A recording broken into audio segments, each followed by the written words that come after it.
Ok. Nós estamos recebendo hoje a irmã Jane e o doutor Manuel. São novos aqui no grupo. Às sextas-feiras, nós temos um estudo específico de algum tema. E hoje nós vamos falar de dois grupos: as ovelhas perdidas da casa de Israel e a casa dos gentios. Qualquer dúvida, vocês sintam-se à vontade. Aí na telinha do celular tem uma mãozinha, é só levantar que a gente responde as perguntas dentro do texto, né, do contexto aqui, para não confundir a mente de ninguém. Mas fiquem à vontade, tá? Para tirar as suas dúvidas, e eu tenho certeza que a gente vai conseguir avançar nesse estudo de hoje.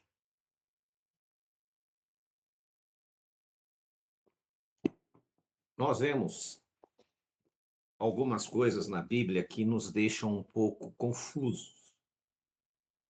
Nós vemos algumas ordens de Yeshua, de Jesus, ordenando seus apóstolos.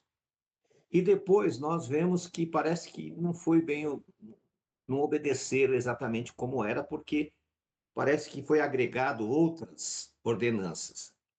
Como nós temos em mãos uma tradução, seja bem-vindo, Jadeus, que não é das melhores, e nós não podemos nem questionar, porque nós não temos os manuscritos para conferir. Segundo, consta,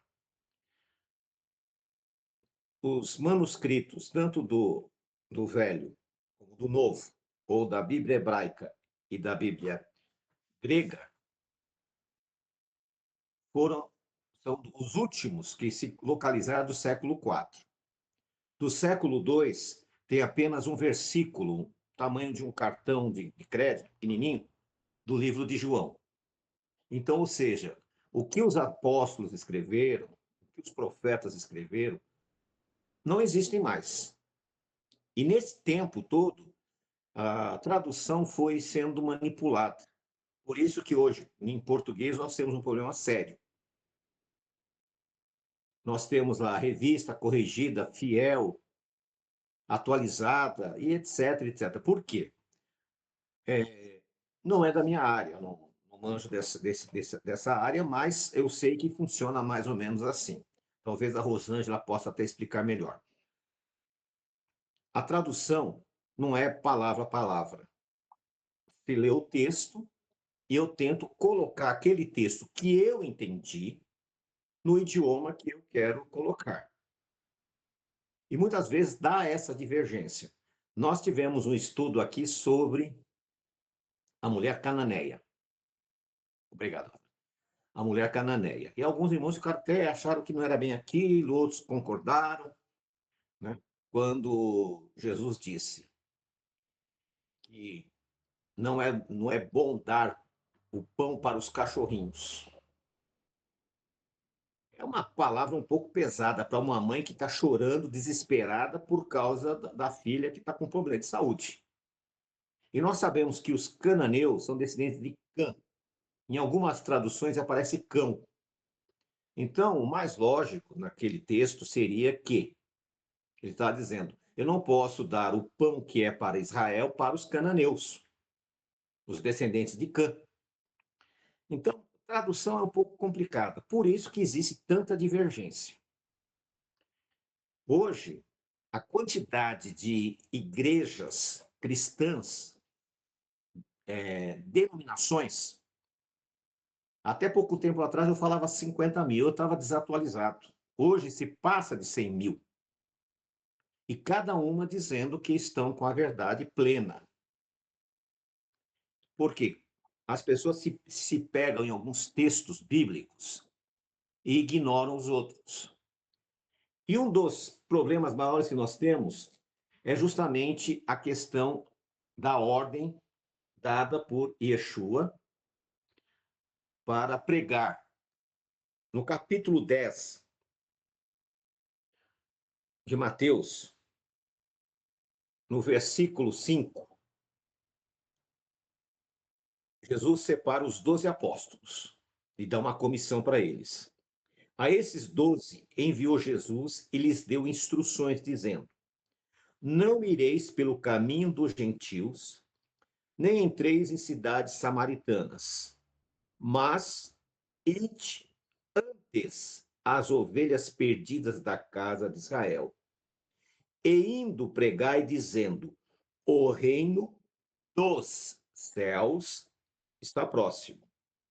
Muito bem, então aqui nós temos a primeira comissão. Vocês não vão pregar para gentios, vocês não vão pregar para samaritanos, mas vocês vão buscar as ovelhas perdidas da casa de Israel. Ele não ordenou a eles, vocês vão pregar para os judeus. Porque as pessoas confundem muitas vezes judeu com a casa de Israel. A casa de Israel era as 12 tribos. Judá é uma tribo. As 10 tribos do norte foram para o exílio e não voltaram mais. Porém, muitos das 10 tribos ficaram naquela região, espalhadas. Quando Judá foi levado para a Babilônia, apenas cerca de 50.000 voltaram. Os outros continuaram lá. Pra você ter uma ideia, até hoje, no Irã, antiga Pérsia, existe uma comunidade de judeus, daquela época do exílio. Então, nós vemos que Jesus dá uma ordem para que eles vão em busca dessas ovelhas perdidas. Inclusive, ele faz uma alusão sobre as 99 ovelhas que ficam no aprisco, e ele vai buscar uma única ovelha, que é as ovelhas perdidas da casa de Israel. E é isso que eu quero que vocês mentalizem. Quem são essas ovelhas perdidas? Então, o primeiro texto que nós vemos aqui é justamente esse, né? Deixa eu até ticar aqui, porque então daqui a pouco eu vou repetir. Muito bem. Depois nós temos Mateus capítulo 15,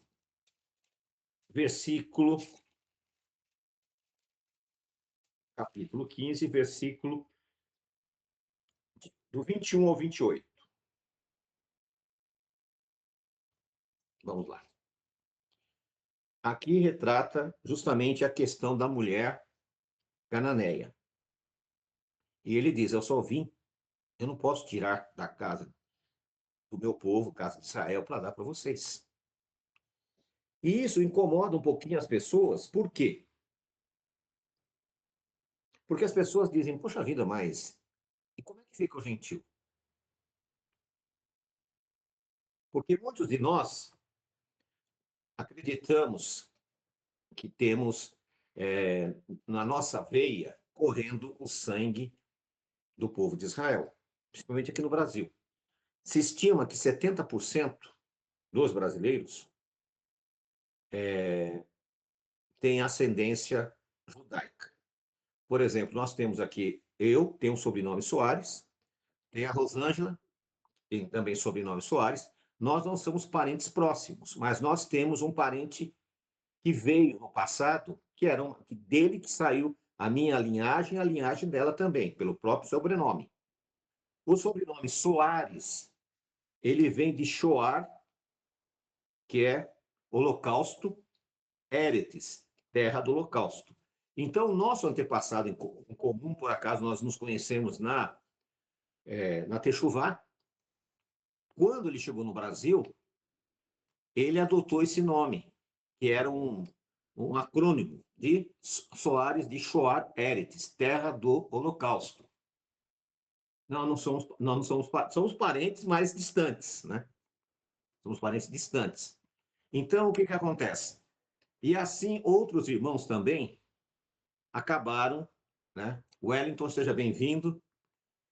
Wellington está lá na terra do tio Sam. Fique conosco, seja bem-vindo. Então, irmãos, quando Yeshua manda eles buscarem, eles vão buscar da seguinte forma: vá às ovelhas perdidas da casa de Israel e anunciai que o reino Agora, outra coisa que eu quero que você coloque na mente. O reino do céu está próximo.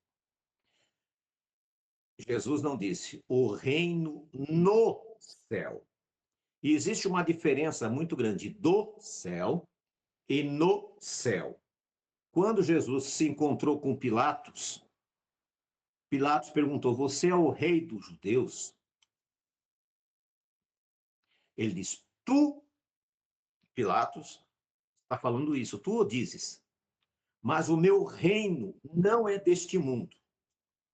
Ou seja, Jesus veio anunciar o reino do céu e não no reino no céu. Primeira coisa. Então, a diferença é gigantesca. O reino no céu é que o reino vai ser em outro lugar, no universo. O reino do céu é que o reino de Deus venha até nós. Foi essa a mensagem. E nós vemos aqui que Yeshua, Jesus, ele ordena que eles vão pregar para a casa de Israel. Em Marcos, no capítulo, aliás, perdão, Mateus capítulo 18, 28, perdão, 28, tá ruim o negócio aqui hoje.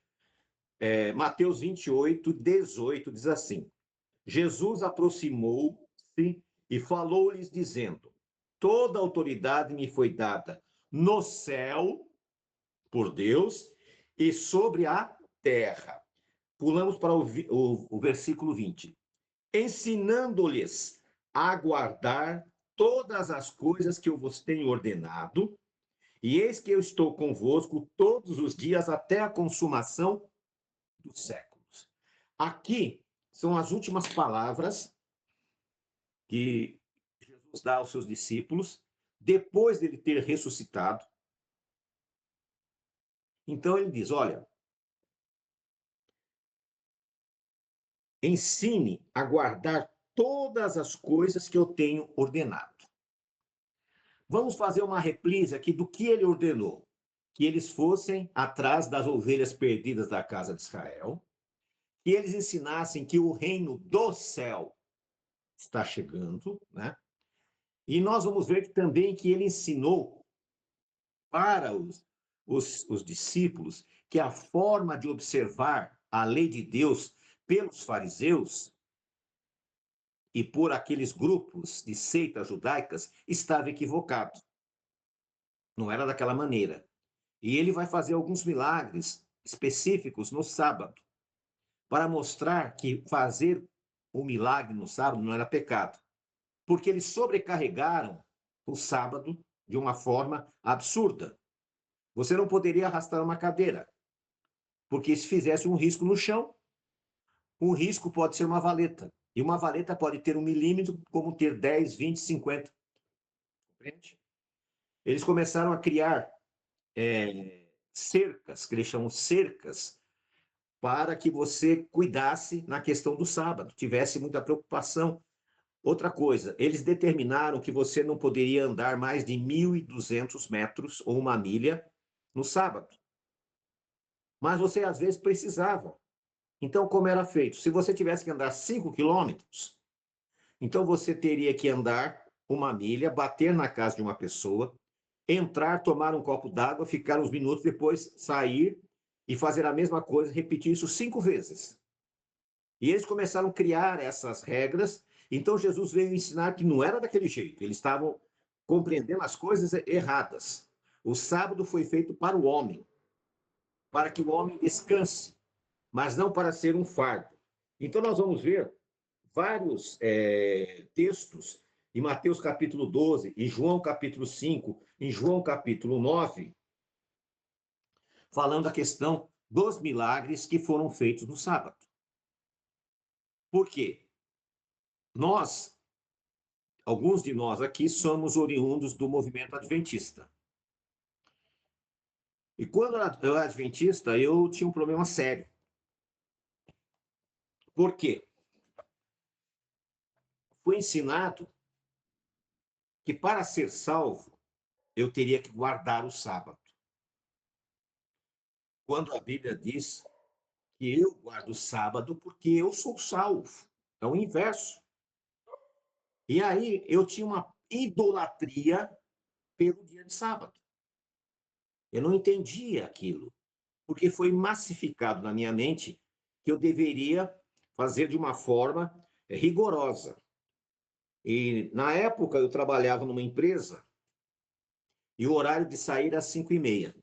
Quando chega o meados de junho e julho, o horário, o pôr do sol era 5h27. E eu entrava em pânico, porque o cartão de ponto tinha que ser batido às 5h30. E eu não entendia esses aspectos naquele momento ainda, não havia compreendido. Então, era uma situação muito pesada. Eu me tornei extremamente fariseu. Muito fariseu dentro daquela minha visão, naquela incompreensão sobre os ensinos. E aí, nesse estudo, eu vejo que Jesus vai ensinar aquelas pessoas que o sábado é um privilégio e não um castigo. O sábado foi nos dado para termos comunhão com o Senhor. Nós estamos aqui num grupo aqui de pelo menos umas 20 pessoas, mais os coadjuvantes, umas 25 pessoas. Então, nesse momento, nós estamos aqui deliciando com as coisas sagradas de Deus. Porém, para alguns, tornou-se o quê? Sofrimento, é verdade. Para alguns, tornou-se um fardo. E quando Yeshua chegou, a situação do povo de Israel, lá de Judá, era complexa. E agora ele dá uma ordem: ide as ovelhas perdidas da casa de Israel. Por que perdidas? Não é aqueles que desapareceram. Eles estavam perdidos na fé, na compreensão. Eles não entendiam o projeto de Deus. E os discípulos teriam que mostrar para eles que não era daquela maneira. Eles poderiam ser mais leves naquilo que eles para servir a Deus. Eu postei ontem, não sei se todos assistiram, se não assistiram, sugiro que assistam. Eu já tinha colocado anteriormente, alguns dias atrás, sobre a questão do Yom Kippur. E aí, durante muitos anos da minha vida, eu celebrava Yom Kippur para ser perdoado. Porque eu achava que aquele meu sacrifício era para me perdoar, quando o sacrifício perfeito já foi feito por Yeshua. Ele já pagou o preço. Então não faz o menor sentido eu querer pagar de novo. É como você ir num restaurante, alguém já pagou a sua refeição, você come e insiste em pagar de novo porque eu quero pagar. O Senhor já pagou com a vida. Então o que você tem que fazer é obedecer e agradecer. E não querer fazer aquilo como uma idolatria. Torna-se um idólatra. Porque idolatria não é só se prostrar-se diante de um ídolo. Você começa a querer fazer coisas que não é para ser feita. Aí, minha sugestão, aí é cada um decide o que faz. No Yom Kippur é um bom dia para que você reflita em tudo que você fez. Israel, quando estava passando por uma privação, eles jejuavam, pedindo sabedoria a Deus. Se alguém quiser jejuar para pedir que Deus abra sua mente para compreender mais as palavras, não tem problema nenhum. Você não pode jejuar para ser perdoado. Aí está correto, está errado. Se você desejar jejuar para alcançar uma graça de libertação, sua mente ficar mais aberta, uma gratidão a Deus, tudo bem. Então, nós precisamos começar a tentar entender melhor o Evangelho. Porque hoje, nessa quantidade enorme de religiões, cada religião diz: a verdade está comigo. Mas quando nós vamos analisar a verdade, não era bem assim. Voltando ao princípio que eu falei agora há pouco, sobre a questão de tradução. Nós vemos que existem alguns fatores que são preponderantes com relação a interpretar errado alguns textos. E isso faz com que a gente, né, comece a ficar a seguir ideias que não são exatamente aquilo que é o plano de Deus. Quando nós entramos no movimento de Techuvá, restauração, naquela época, o objetivo principal era para nós que estávamos entrando para a missão judaica, praticarmos os ensinos baseados na visão judaica da Bíblia. E alcançar os judeus e apresentar Jesus para eles.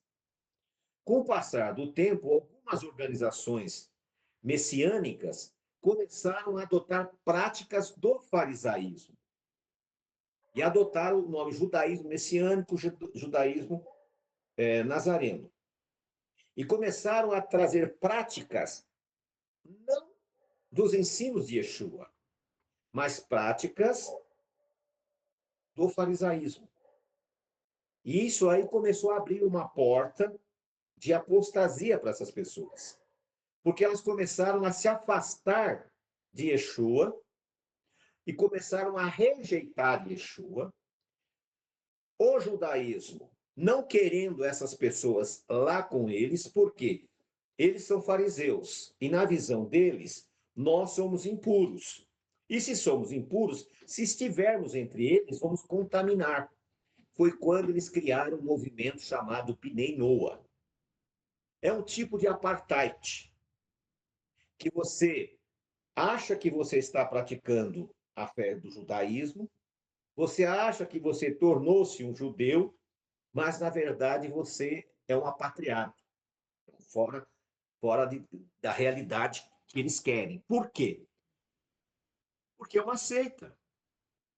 Então, quando nós observamos essas coisas, nós tomamos uma decisão. Nós não vamos fazer parte dessa visão. Nós vamos ser somente o que está escrito nas Escrituras Sagradas. Nós vamos seguir o que está escrito. Durante todo esse tempo, nós estamos aprendendo muitas coisas. Tem coisas que são reveladas, mas demoram para a gente compreender. Um dos casos mais interessantes nós vemos, por exemplo, no livro de Atos. No livro de Atos, no capítulo 13, em especial, fala da sinagoga de Salamina, onde Paulo pregou, da sinagoga de Antioquia, da sinagoga de Bereia, da sinagoga de Corinto. Paulo foi pregar nessas sinagogas. Quem é que frequentava essas sinagogas?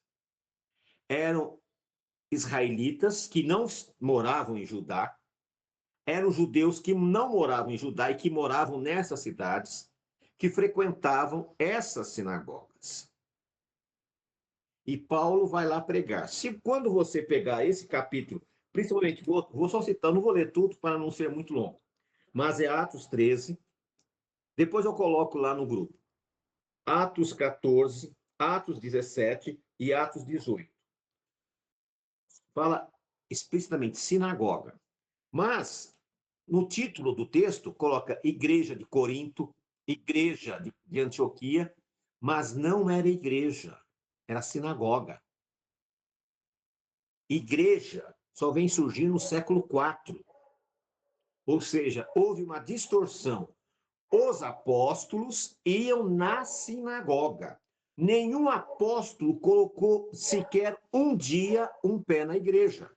Eu sei que para alguns aqui vai escandalizar, é natural.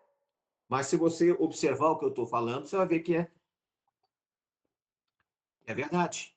Nunca eles colocaram um pé numa sinagoga. Houve gentios, sim, que se converteram. Nós temos casos, sim. Nós temos Lídia, temos Priscila e outras pessoas que se converteram e fizeram parte do corpo do Mashiach, do corpo de Cristo. Porém, o que eles tiveram que fazer? Observar a lei de Deus.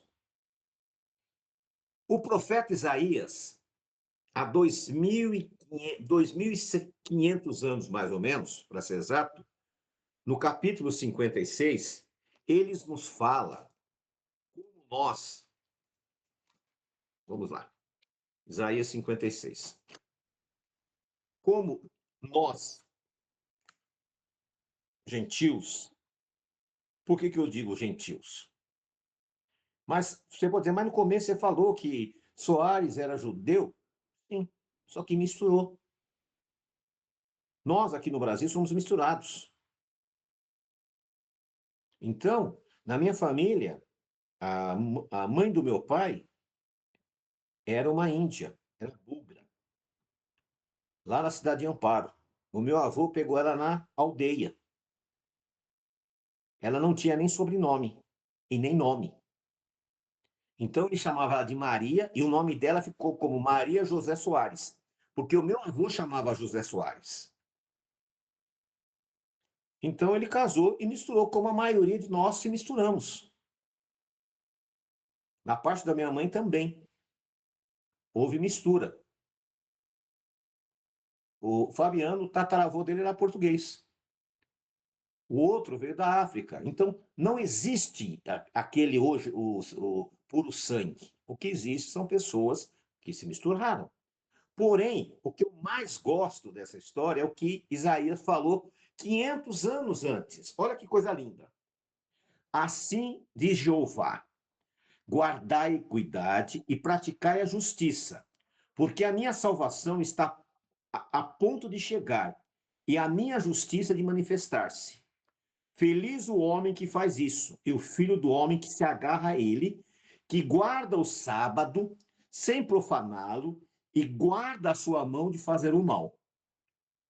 E o estrangeiro que segue a Jeová, não fale. Aqui o estrangeiro é o gentil, tá? Dizendo: certamente Jeová me apartará do seu povo. E não diga ao eunuco: eis que sou uma árvore seca. Porque assim diz Jeová aos eunucos que guardam os meus sábados e escolhe o que eu quero e se mantém firme na minha aliança. Eu vos darei um lugar em minha casa e dentro dos meus muros, um monumento e um nome melhor do que os filhos e filhas. Um nome perpétuo vos darei, ao qual nunca perecerá. Aos estrangeiros que sigam a Jeová para servi-lo e amem o nome de Jeová para serem seus servos, e todos que guardam o sábado sem profaná-lo e se mantêm firmes em minha aliança. Eu os levarei ao meu santo monte e vos alegrarei em minha casa de oração. Seus holocaustos e seus sacrifícios serão aceitos no meu altar, porque a minha casa será chamada casa de oração para todos os povos. Disse Deus Jeová: o que reúne os dispersos de Israel, ainda juntarei outros com ele, além dos congregados. Olha que coisa linda. O Senhor diz: eu vou dar um nome para vocês melhor do que o nome dos filhos da casa de Israel. E o que eu tenho visto hoje? A pessoa vem para ter chuva, a primeira coisa que ele faz é mudar o nome. Ele chama lá Joaquim da Silva. Ele coloca Abraão bem não sei das quantas. Ou, sei lá, inventa nomes. Você pode ver aí na internet, 80% que tem ali é tudo nome falso. Tudo inventado. Porém, o Senhor disse que vai dar um nome especial para você. Um nome eterno. E quem vai escolher o nome é Ele, não eu. Quando eu nasci, meus pais me deram um nome. Só que Deus, o que vai acontecer? Ele vai dar um nome especial para nós. Os filhos e filhas.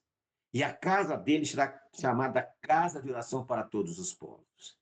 Então, presta bem atenção, quando Yeshua morreu, o véu rasgou de alto a baixo.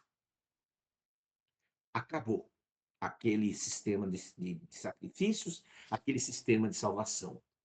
Agora, o gentil, o israelita, o judeu podem ser alcançados através da obediência e da aliança. E o segredo é guardar o Shabá, o sábado. que é o sinal de Deus, como Ezequiel havia falado.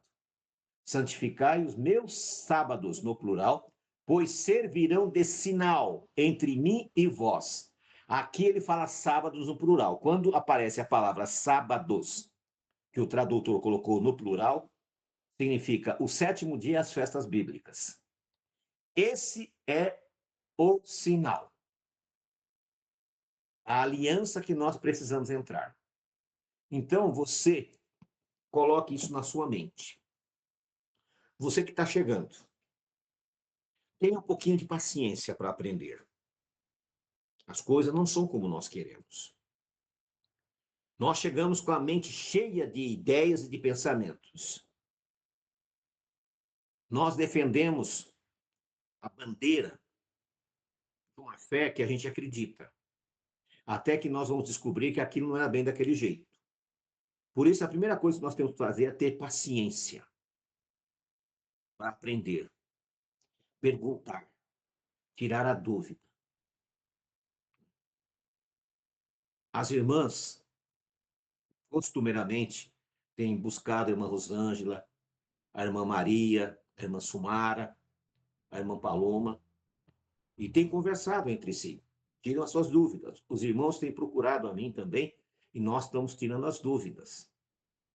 Ou seja, o que Deus está oferecendo para você é muito melhor do que as pessoas estão oferecendo hoje. Elas acham que porque colocou um quipá na cabeça, um talit nas costas, ele se tornou um super judeu. Quando Deus diz, eu vou te dar um nome melhor, desde que você entre na minha aliança. E o convite que Deus está fazendo para você é esse: entre na minha aliança. Pare de acreditar em fantasias e teologias, ideologias, pensamentos equivocados. Pare de seguir homens e comece a seguir o que está escrito. Os discípulos receberam uma ordem: ide as ovelhas perdidas da casa de Israel. Essas ovelhas se espalharam por todas as partes. E hoje o convite é para nós aqui.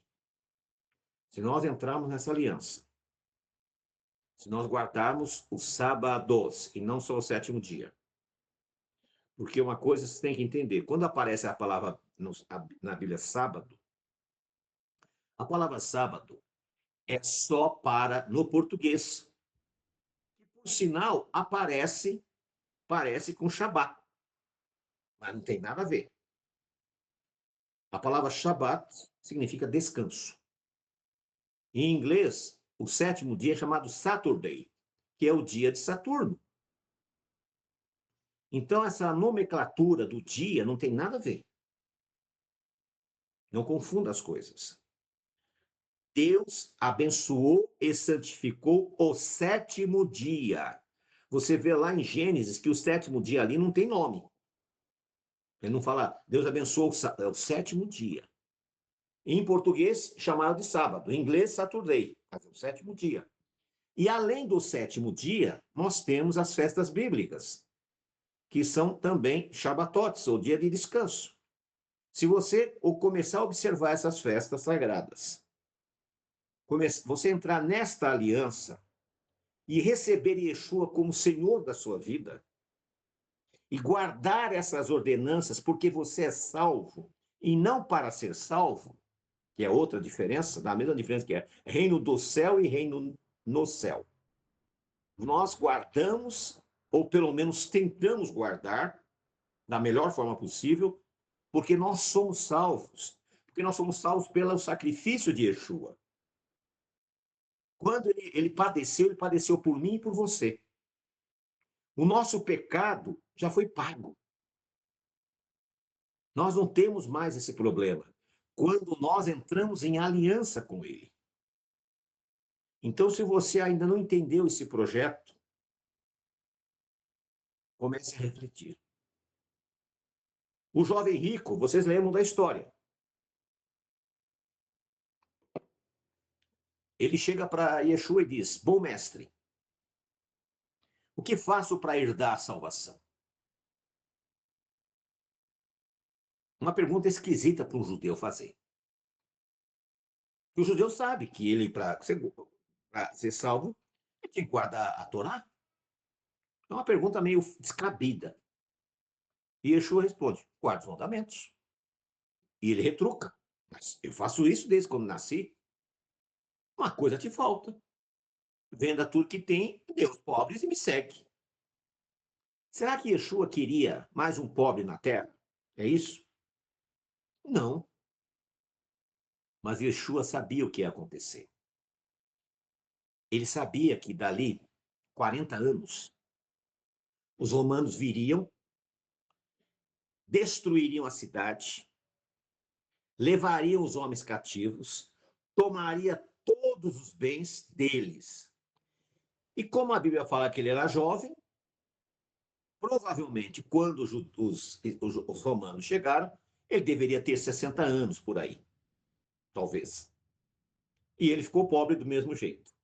Talvez se ele tivesse obedecido a Jesus, ele não teria passado por isso. Porque nós não entendemos os desígnios de Deus. Eu não sei o que Jesus está pedindo para você hoje, mas se ele pedir, faça. A salvação é uma coisa extraordinária, maravilhosa. É a coisa mais fácil de conseguir. Porém, é importante que você tome um posicionamento. Para que você possa alcançar esta graça, você tem que aceitar Jesus como o Senhor da sua vida, como seu Messias, aceitar o sacrifício dele como perfeito, reconhecer que você não precisa fazer nenhum sacrifício para alcançar a graça. Que o sacrifício perfeito já foi feito. E a resposta que ele deu para o jovem rico é a resposta que ele dá para você. Guarda os mandamentos. Eu acredito que não há necessidade de nos alongar. Nós estamos fazendo uma palavra, nós estamos trazendo uma palavra para vocês de techuvá, de retorno, de volta, de restauração. Então avalie cada um. Se você achou que nós poderíamos te fazer de você um judeu, não é a nossa missão. Nós podemos apresentar a você o Messias de Israel e mostrar a você o que fazer para fazer parte dessa grande família, que é guardar os mandamentos, entrar na aliança, para que você possa ter direito a um novo nome, um nome único que Deus vai colocar em você. E a partir do momento que você entra nessa aliança, o seu nome é escrito no livro da vida. Lá no livro da vida é colocado o teu nome. Então, receba essa graça, receba essa salvação. Esse é o dom gratuito de Deus. Ser salvo pela obediência, ser salvo pela fé. Em Apocalipse 14:12 diz: aqui está a sabedoria. Os que guardam os mandamentos de Deus e têm a fé em Yeshua, em Jesus. E Apocalipse 22:14: bem-aventurados que guardam os mandamentos de Deus, pois terão direito de comer da árvore da vida que Adão perdeu esse direito, e poderão entrar na cidade pelas portas. Então, essa é a promessa que Deus faz para nós hoje. Você não precisa mudar a tua história, você não precisa seguir tradições, você não precisa inventar coisas, sabe? Nada disso. Apenas reconheça a obra expiatória de Jesus. Guarda os seus mandamentos. E você vai alcançar a salvação. Amém? Deus abençoe. Se algum irmão quiser tirar alguma dúvida, alguma pergunta, por gentileza, sinta-se à vontade.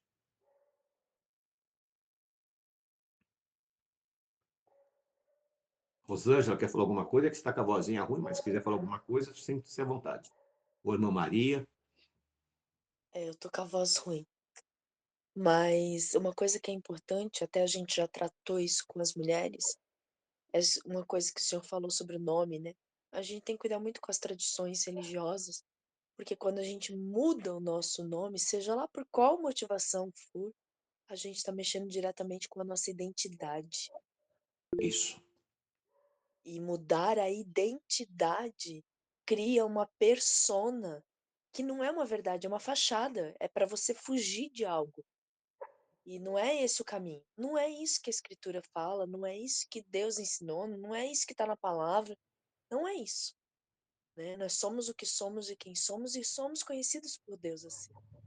Então a gente tem que cuidar com as tradições, né? E só para acrescentar a questão da tradução, né?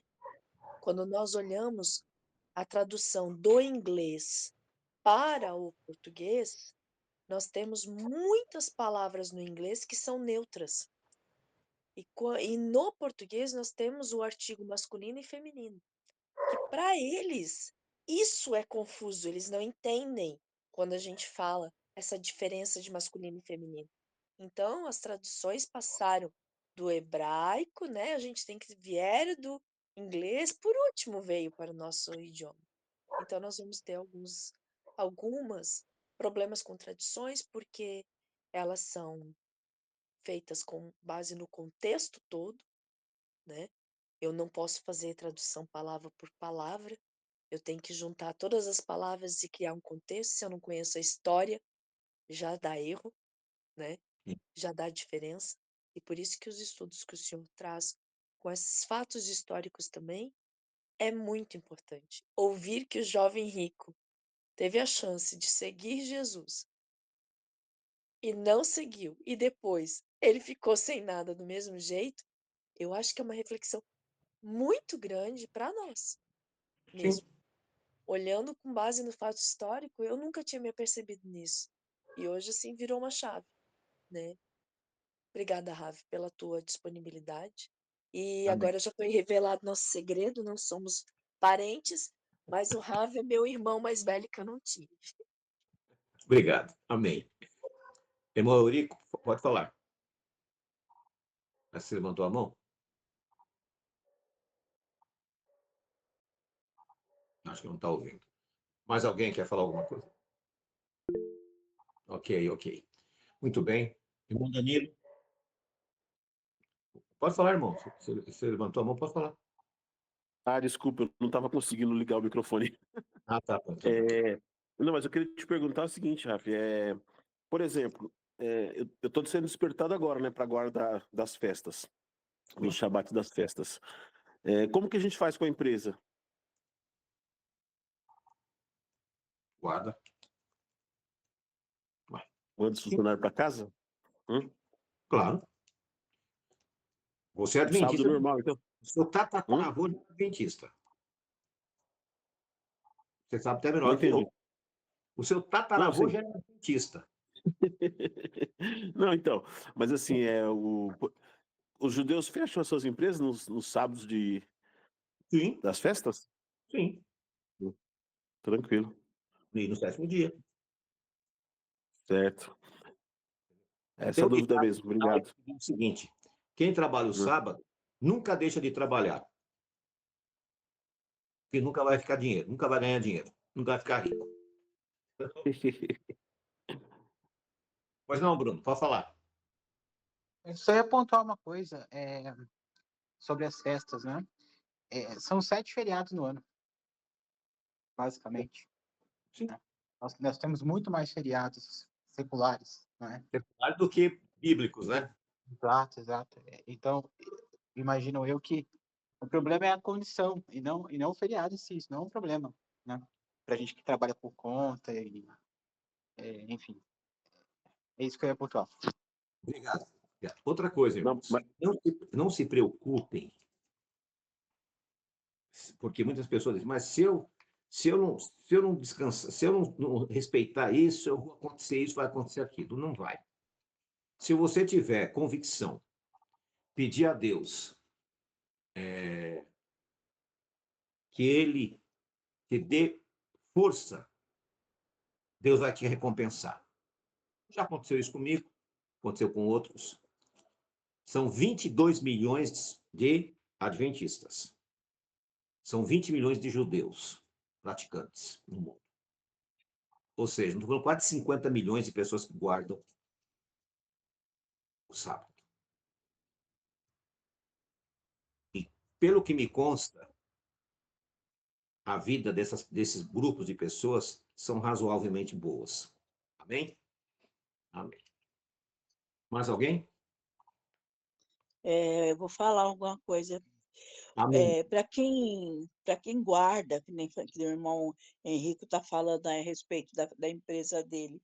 Irmão, a partir do momento que você entrar na obediência, irmão, você vai ver a diferença. E esse dia que você guardar, que você dedicar ao Senhor, vai multiplicar, irmãos. Fique tranquilo, não vai faltar nada. Deus é maravilhoso, que Ele te recompensará. Por quê? Porque você está na obediência, entrando na obediência dele, se guardando para ele. Então, irmão, a multiplicação vem com certeza, porque é isso que eu vi, né? Através das escrituras, lendo as escrituras, que aquele dia, mas esse dia eu não vou ganhar nada. Você vai ganhar, sim, dobrado. O dia que você não guarda, você guarda o sábado, você guarda o Shabat, no outro dia você vai começar a trabalhar, mas vai ser dobrado, irmão. Vai ganhar em dobro, com certeza. É só confiar, viu? Amém. O ano sabático, a casa de Judá ficou sem observar 70 anos. E aí ficaram 70 anos no exílio. Foram 70 anos sabáticos, porque eles achavam como nós vamos sobreviver se ficar um ano parado sem produzir na terra. O que Deus fazia? No sexto ano, Deus mandava 3 vezes mais. Aí eles passavam o sexto ano, o sétimo e o oitavo.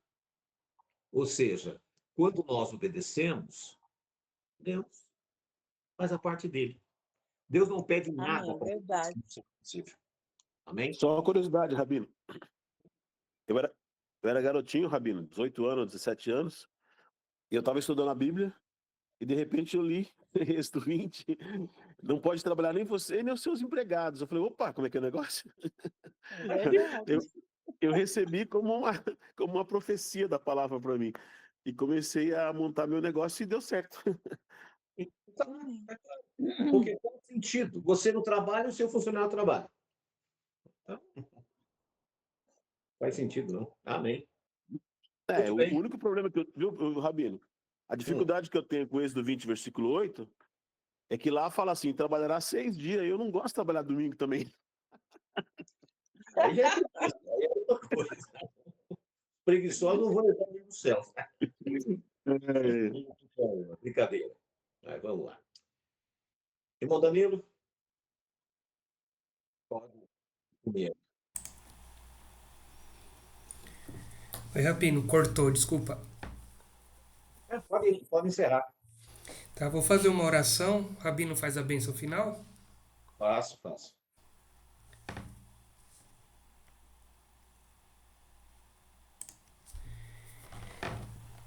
Pai querido, Pai amado, Pai santo, obrigado por esse Shabat que vamos entrando, Senhor. Obrigado por essa reunião aqui com os irmãos, essa congregação abençoada que o Senhor nos deu, Pai. Obrigado por estarmos todos reunidos aqui com um único objetivo, Pai. Buscar o seu conhecimento, buscar a salvação, Pai. Que a gente possa levar a sua palavra aos demais irmãos por aí afora, Senhor. E que o Senhor possa fazer morada em nossos corações, Pai. Abençoe esse descanso, tranquilize a nossa alma, que possamos pensar somente em Ti nesse momento, Pai, nesse Shabat. Tranquilize o coração de cada irmão, abençoe os familiares. Coloque a mão sobre cada família, Pai, que aqui está. Esteja conosco sempre, Senhor. Que possamos seguir conforme o Teu querer, conforme o Teu ensinamento. As palavras de Seu Filho, Pai. Guardar os Teus mandamentos e ter a fé em Yeshua, Senhor.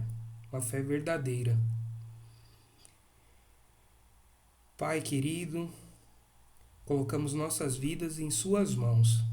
Pedimos as Tuas bênçãos. Em nome de Cristo Jesus. Amém, Senhor. O Senhor te abençoe e te guarde. Que o Senhor faça resplandecer o seu rosto sobre ti e tenha misericórdia de ti. Que o Senhor sobre ti levante o seu rosto e te deixe shalom. Feliz sábado a todos. Amanhã, se Deus quiser, teremos a nossa reunião. E que Deus abençoe a todos. É o nosso desejo. Amém.